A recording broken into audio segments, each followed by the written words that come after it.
Hey, thanks for being here. I want to address something that's been coming up for me lately, and it's the question, when I was feeling down about being in quarantine and when I was feeling emotional about having been furloughed and everything else that's been going on, how did I pick myself back up? There's been a handful of different things that I've been kind of committing to as far as like gaining momentum again and trying to be the best that I could possibly be in this very uncertain time. But the most impactful thing is recommitting to learning. I've been doing that by reading a lot of self-help books and seeing what other people are thinking about and what other people are teaching and trying to gain more insight and a new perspective on the overall situation. So I want to be able to bring those books to you and show you what I've been reading and show you what I've been learning and taking away from these books and hopefully inspire you to start that journey for yourself as well. For me, it's helped me kind of gain more perspective, open up my mind to new ideas, and be able to like look at my own situation from a new light, and I think that's really helpful. So I know that what works for me may not work for you, and I know that, what doesn't work for me may work for you. I am committed to bringing that information regardless, because if I think that there's any potential benefit to gain from it, I will bring it to you. So thank you for tuning in, and I hope that I inspire you to learn more about, what other people are thinking, different ideas to better manage your own situation and be the best self that you can be. So again, enjoy these videos. And if you have any recommendations on books or other videos that I should watch, feel free to let me know in the comment section below. And please enjoy. I'll be seeing you soon. Okay, so I first want to let you know that some of these books no longer have their paper sleeve because I have a really bad habit of taking them off and losing them. But the first book that I read was The Total Money Makeover by Dave Ramsey.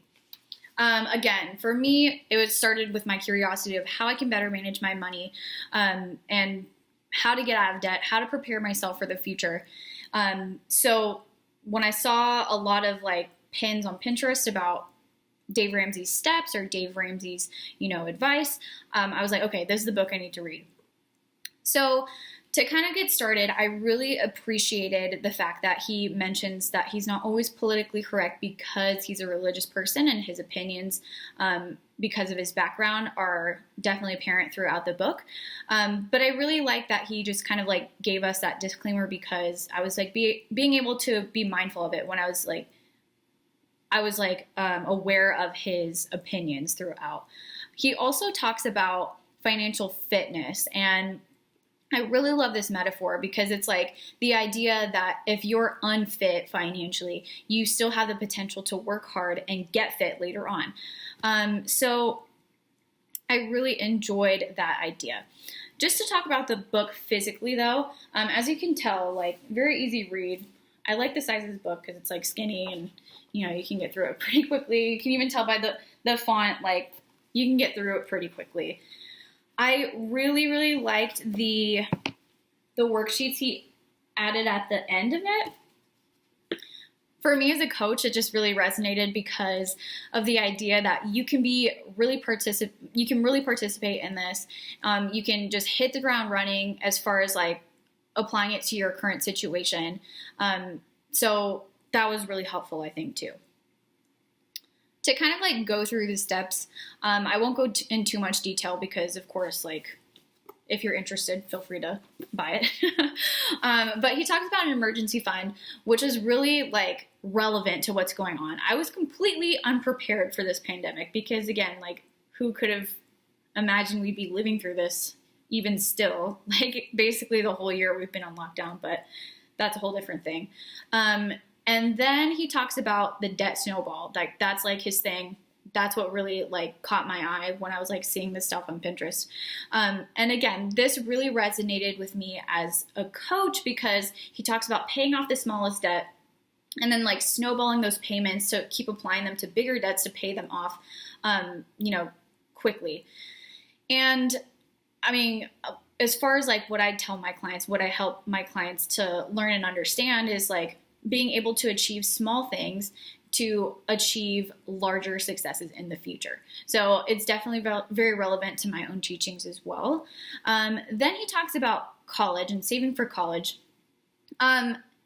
The most powerful thing that I took from this section is not only the different resources as far as like the accounts that are available to parents, but also the motivation for going to college in the first place. For me, I'm like the first person in my immediate family to go to a 4-year university. So my predisposed perception was that I was going to go to college, I was going to graduate, and that specifically is going to lead to successes in the future and like a better situation than if I didn't go to college.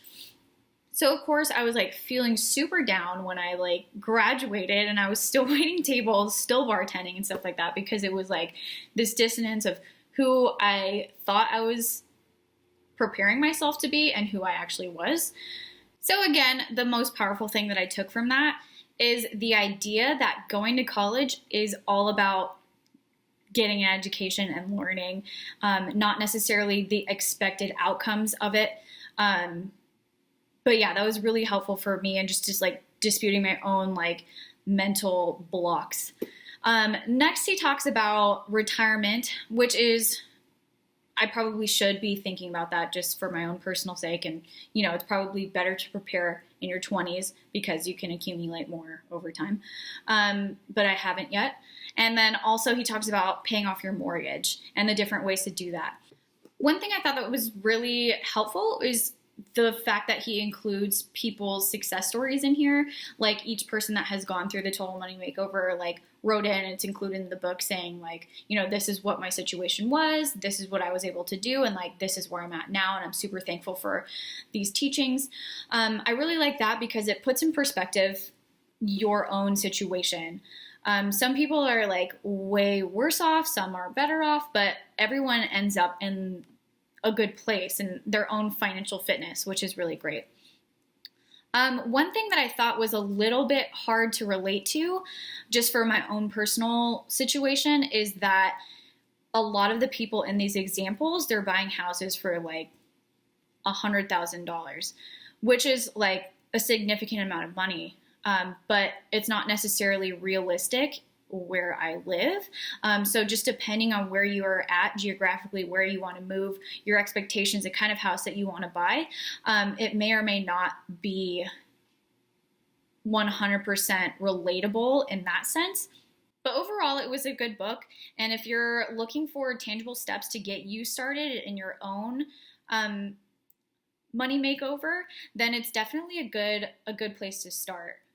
Thanks again for your interest in wanting to know a little bit more about what I've been reading. I hope this review has been helpful for you, and getting the wheels turning about the things that you are curious about, the things that you want to learn, and the things that you want to apply to your specific situation, the things that you need to get on your way to going where you want to go. If you have any recommendations about other things that I should read or be aware about, feel free to drop them in the comment section below. If you like this video, please give it a thumbs up and subscribe and follow on social media. And if I don't hear from you, I'll be seeing you in a couple weeks.